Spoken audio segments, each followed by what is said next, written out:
السلام عليكم ورحمة الله، ومرحبا بكم في قناة أروع الحكايات. قصة اليوم لشخص كان فقيرا جدا، تحول بعدها إلى شخص فاحش الثراء. فكيف حدث ذلك؟ وما علاقة الجن بهذا التغيير العجيب؟ لا تنسوا الضغط على زر الإعجاب قبل البدء في سماع القصة، ولا تنسوا دعمنا بالاشتراك.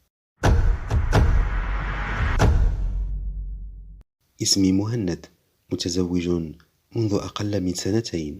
لدي طفل يبلغ من العمر سنة أو أقل.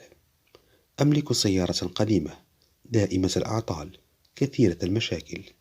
صارت حالتي المادية صعبة جدا بعدما فقدت عملي، وبعد شهور من البطالة وجدت عملا، لكنه في مدينة أخرى.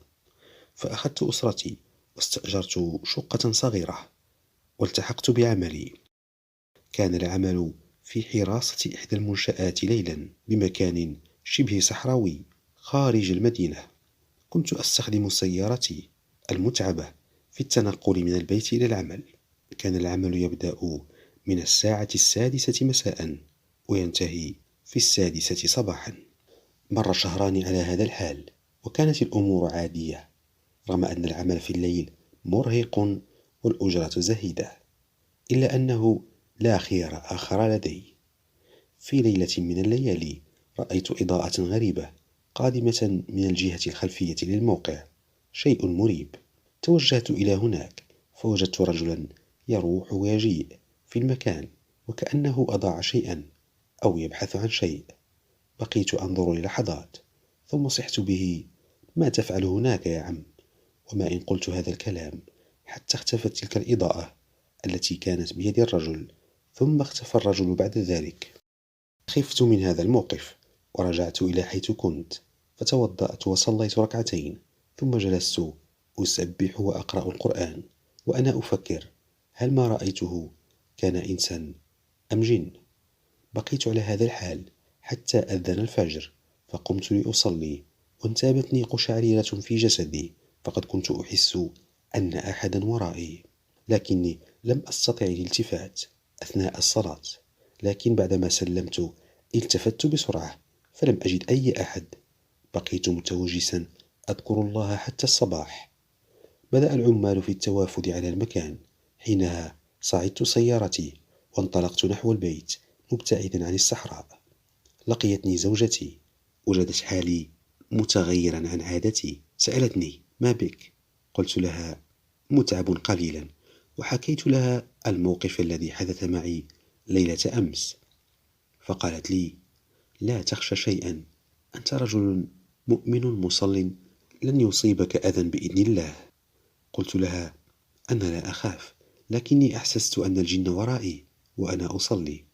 فابتسمت وقالت: إذن يمكن أن يكون من الجن المسلم، فمن غير المعقول أن يؤذي الجن رجلا متوضئا وهو يصلي ويتلو القرآن. عموما، لا تكثر من التفكير في الموضوع، حفظك الله من كل سوء. وفي تلك الليلة التحقت بعملي كالعادة. كان الصمت يطبق على المكان. فجأة سمعت حركة آتية من الخارج، فتحركت من مكاني نحو الباب الكبير. لمحت شابان يقفان في الخارج. سألتهما: ما تفعلان هنا؟ ما الذي تريدانه؟ توجست منهما وقلت في نفسي: لعلهما لصان يريدان أن يدخلا ليسرق المكان. قال لي أحدهما: افتح لنا الباب، نريد أن نكلمك في موضوع فيه خير لك. اقتربت من الباب، فتحته بحذر وأنا أقول: إن كان نيتكما سيئة فاعلما أن المكان مراقب بالكاميرات ولن تفلتا من العقاب. فضحك أحدهما وقال: الكاميرات لا تعمل يا صديقي، هي مجرد تمويه. قلت: سأتصل بالشرطة إن تماديتما.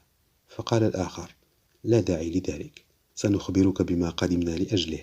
نحن من الجن، وقد صلينا وراءك بالأمس، والرجل الشيخ صاحب المصباح الذي رأيته في الليلة الماضية هو والدنا. أرأيت الأرض خلف هذه المنشأة التي رأيته فيها بالأمس؟ قلت: نعم، هي صحراء. قال أحدهما: صحراء، لكن يوجد تحتها كنز. أحببنا أن نخبرك بمكانه. نعم، قد يعترضك مشكل بسبب الكنز، لكن إن أخرجته تبدل حالك وصرت في غنى طوال حياتك. سألتهم: أين مكان الكنز؟ دلوني عليه. قالوا: انطلق معنا. خرجنا من الموقع بخطوات، فتوقف أحدهما وقال لي: هنا، احفر هنا، لكن انتظر، قد أوشك النهار على الطلوع. من الأفضل أن تنتظر إلى الغد حتى يكون عندك الوقت الكافي. سننصرف الآن، لن نستطيع البقاء أكثر. تذكر أنك قد تجد مشكلة أثناء استخراج الكنز، فتصرف بحكمة ولا تفكر بأنانية حتى لا تفقد الكنز. لم أفهم ما يقصدان من هذا الكلام، وكان كل تفكيري منصبا على الكنز الذي سيغير حياتي وحياة أسرتي. سألتهما: أفعلا أنتما من الجن المسلم؟ ضحك الاثنان وقال أحدهما: لقد صلينا خلفك بالأمس، ألا تذكر؟ ثم قاما بتوديعي وانصرفا، ثم اختفيا في ظلام الصحراء. رجعت إلى مكان عملي وأنا أدعو الله أن يؤمن خوفي. لقد كنت مرتاعا من هذين الشخصين. توضأت ثم صليت صلاة الاستخارة، وغفوت بعدها في مكان قرب الباب. رأيت أحلاما جميلة، من بينها أني كنت جالسا قرب نهر ومكان مخضر، وكنت أصيد أسماك أضعها في سلة كبيرة. فقمت من نومي وأنا مبتسم، وقررت أن أحفر لأستخرج الكنز. في الليلة الموالية، بعدما خلا المكان وسرت فيه وحيدا، خرجت من مقر الشركة ومشيت نحو الأرض الخالية حيث الكنز. فبدأت أحفر حتى تجاوزت المترين. وجدت حينها قطعة قماش، بدأت أجرها، فإذا هي جثة شخص ميت، ويبدو أنها ليست جثة واحدة بل عدة جثث لأشخاص دفنوا بملابسهم بشكل عشوائي. يا الله، ما هذا؟ خرجت من الحفرة وحاولت الهرب، لكن إلى أين؟ أحسست شيئا يعيدني إلى مكان الحفر، فاستمريت في تقليب الحفرة وتوسيعها إلى أن ظهرت كل الجثث، حوالي 5 أشخاص. لا شك أنهم قتلوا، والقاتل دفنهم هنا على عجل.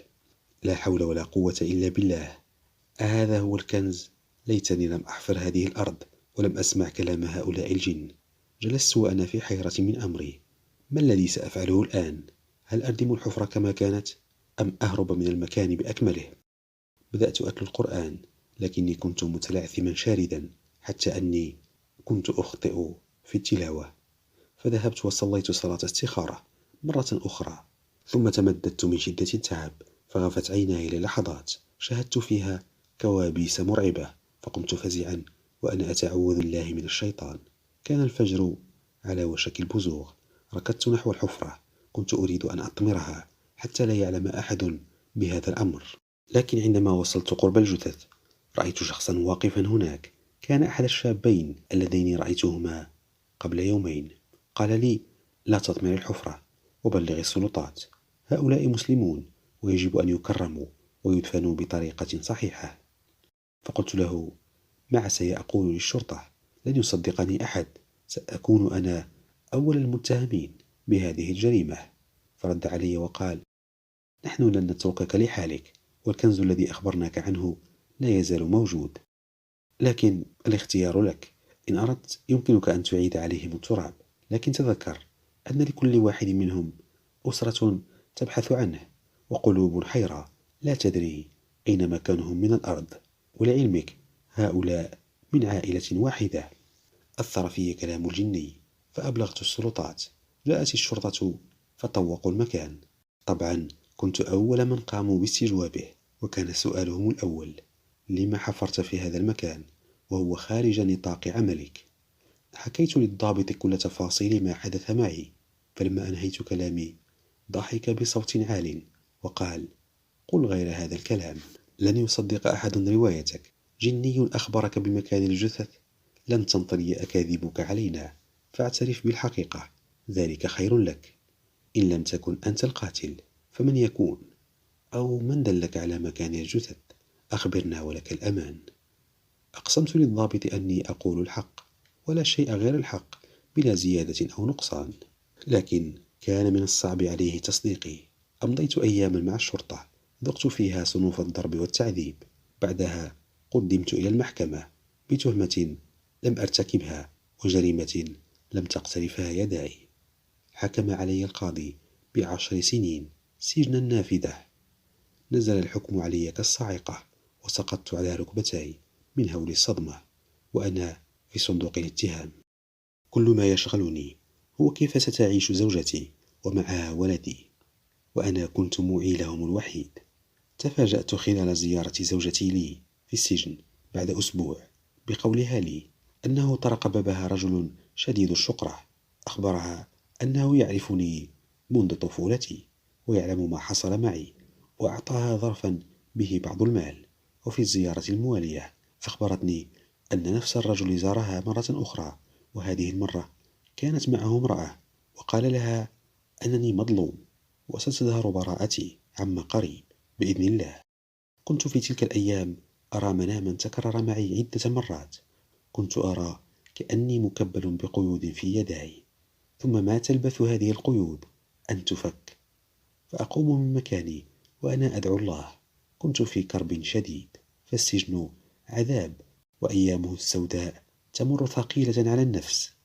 في آخر المطاف سلمت أمري لله، وكذلك أمر زوجتي وولدي. وتمر الأيام والشهور حتى قاربت السنة. جاءني أحد الضباط على غير العادة وقال أن عندي محكمة في الغد. قلت لقد حكم علي سابقا وأنا الآن أنفذ مدة الحكم. لم أفهم ما الذي يجري. وفي الغد تفاجأت أن القاضي أمر بإطلاق سراحي لعدم كفاية الأدلة وعدم ثبوت الجريمة في حقي.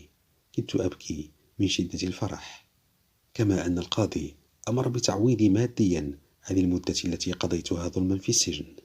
المهم أني استرجعت حريتي وخرجت من السجن البئيس. أخيرا جمع شملي مع أسرتي. أما المبلغ الذي أعطوني إياه كتعويض اشتريت به سيارة متوسطة الحال حتى أشتغل عليها في توصيل الناس، فذلك خير من العودة إلى عمل الحراسة الليلي وما فيه من مشاكل. بدأت العمل كسائق بسيارة الجديدة، وبعد أسبوع على ذلك كنت في طريقي لأوصل أحد الأشخاص. أشار إلي رجل آخر بالوقوف، فتوقفت ليصعد الرجل مسلما، ثم التزم الصمت، لكنه ظل يتمتم طوال الطريق كأنه يتلو قرآنا أو يتلو أذكارا. وبعد أن أوصلت الشخص الأول سألت الثاني عن وجهته، فقال سأدلك على الطريق. فبدأ يوجهني مرة يمين ومرة شمال حتى أوصلني تقريبا إلى قرب المنشأة التي كنت أعمل فيها. فاستغربت وانتابني شيء من الخوف بعدما تذكرت ما حدث معي قبل سنة. سألت الرجل لم جئت بي إلى هنا؟ قال لا تخف وادخل قليلا في الصحراء، لا تخشى شيئا. توغلت بضع أمتار ثم طلب مني الرجل أن أتوقف. بعدها قال لي اسمع يا مهند، لقد أحضرتك إلى هنا لأعطيك ما وعدناك به، الكنز، أتذكر؟ ثم أشار لي إلى مكان قريب وقال احفر هنا ستجد الكنز الذي سيغير حياتك إلى الأبد. لم أنطق بكلمة، بل ذهبت حيث أشار وحفرت في الرمال بكلتا يداي لأجد كيسا به حزم من النقود. كانت نقودا حديثة جديدة وكثيرة. كدت أفقد وعي من السعادة. التفت إلى الرجل لأكلمه فلم أجده. التفت في كل اتجاه، لا أثر له، لقد غادر أو لقد اختفى. أخذت كيس النقود ووضعته في السيارة ثم انطلقت عائدا إلى البيت. تفاجأت زوجتي حين رأت المبلغ الكبير الذي كان في الكيس، ولم تصدق بما أخبرتها به، وقالت أنه كلام غير معقول وغير منطقي. كيف لجني أن يركب معك في السيارة ثم يأخذك إلى مكان الكنز؟ أقسمت لها أن هذا ما حصل، وذكرتها بما وقع قبل سنة ولقائي الأول مع الجن. فقالت لي لا تصرف شيئا من هذا المال حتى تتأكد أن لا صاحب له، واسأل ربما يكون قد أضاعه أحدهم. قلت لها من سأسأل؟ لقد كان المال مدفونا في الصحراء حيث لا أناس ولا سكان. المهم خبأت المال ولم أمسسه لقرابة شهر. وفي ليلة من الليالي استيقظت قبيل الفجر بقليل، فتوضأت وتوجهت إلى المسجد، لكن ما إن خرجت من البيت حتى وجدت أمامي نفس الرجل أو الجني الذي دلني على الكنز، فقال لي: هذا المال الذي وجدته هو مالك، هو لك، لم تسرقه من أحد ولم نسرقه من أحد، نحن نخاف الله رب العالمين. فترددت قليلا ثم سألته: ولكن أنتم الجن، من أين لكم من نقود الورقية؟ هذه يتعامل بها البشر وليس الجن. فقال لي: وما أدراك أنت؟ ثم مشى بسرعة واختفى في الظلام. بعدما رجعت من المسجد حكيت لزوجتي لقائي مع هذا الجني في باب البيت، لكنها كالعادة لم تقتنع بكلامي، فغضبت منها وقلت: أسأل الله أن يريك برهانا حتى ترتاح نفسك. كان بإمكاني أن أصرف من المال دون موافقة من زوجتي، لكني كنت أريدها أن تكون مطمئنة إلى أن هذا المال حلال لا لبس فيه. بعدها بيومين تأخرت في عملي حتى تجاوزت منتصف الليل.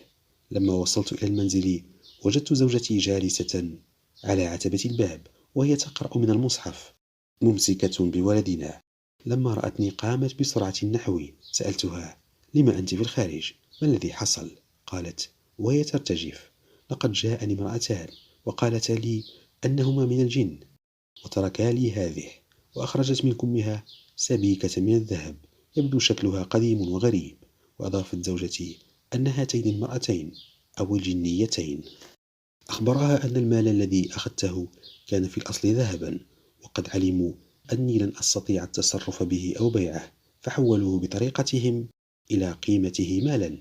أخيرا اقتنعت زوجتي أن هذا المال ليس مسروق. بعدها تغير الحال ودخلت في عدة مشاريع، وقبل الدخول في أي مشروع كنت أصلي صلاة استخارة، فتضاعف المال عندي وتحولت بفضل الله من الفقر إلى الثراء. طبعا اشتريت منزلا أكبر وغيرت سيارتي، وسنة بعد سنة كانت أرباحي تزداد، كما أني لم أنسى الفقراء، فكنت أتصدق كثيرا على الفقراء والمحتاجين، وأسأل الله الإخلاص والقبول. نهاية القصة. لا تنسوا الاشتراك في القناة ليصلكم كل جديد، ولا تنسوا الضغط على زر الإعجاب والتعليقات المحفزة. دمتم طيبين، والسلام عليكم ورحمة الله.